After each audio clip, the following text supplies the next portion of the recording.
Bienvenue si vous nous rejoignez sur France 24. Les combats se poursuivent au Soudan pour le 3e jour consécutif. L'armée du général Abdel Fattah al-Burhan affronte une puissante force paramilitaire. Des affrontements ont éclaté pendant le week-end en plein centre de Khartoum. Au moins 97 personnes ont perdu la vie selon le principal syndicat de médecins. Alexandre Ndoa.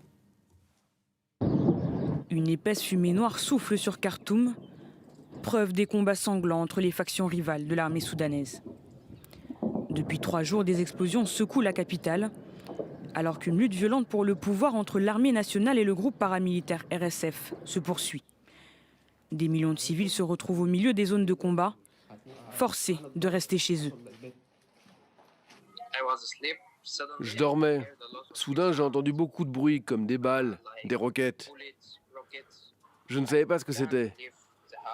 Je ne peux pas quitter la maison, c'est très dangereux dehors. L'armée est partout.